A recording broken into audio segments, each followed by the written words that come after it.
J'étais au travail aujourd'hui et je dois trop vous raconter ce qu'une collègue m'a expliqué parce que ça rejoignait totalement la vidéo qu'on avait faite sur la théorie des pots de yaourt. Une de ses voisines, elle a expliqué que c'est elle qui paye tout à la maison, elle a payé tous les meubles, elle paye toutes les courses, toutes les charges et tout ce qui est pour les enfants, c'est elle qui paye tout. Et donc elle expliquait à ma collègue que elle n'arrive pas à mettre de l'argent de côté. Son mari, à elle, il paye du coup le crédit de la maison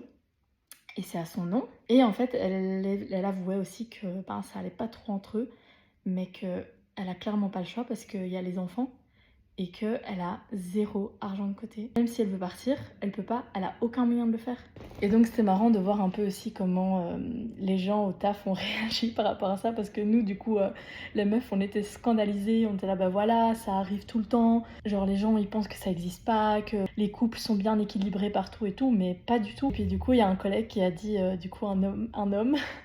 qui a dit elle a qu'à partir ou lui faire pression et plus payer les charges, comme ça il va payer. En fait non, ça marche pas comme ça, enfin elle va jamais le faire parce que elle va penser à ses enfants en premier et elle voudra pas que l'électricité ou l'eau ne soit pas payée à la fin du mois quoi. J'ai trouvé ça vraiment ouf et ça montrait à quel point cette théorie des pots de yaourt elle existait tellement et à quel point il faut se protéger et il faut éduquer les gens là-dessus et surtout les femmes pour pas qu'elles tombent dans ce genre de schéma, parce que ça fait vraiment mal au cœur de voir que quelqu'un ne veut plus rester, mais est obligé parce que il y a aucune indépendance financière à côté. Mais du coup, dites-moi ce que vous en pensez, parce que moi j'étais vraiment scandalisée quoi.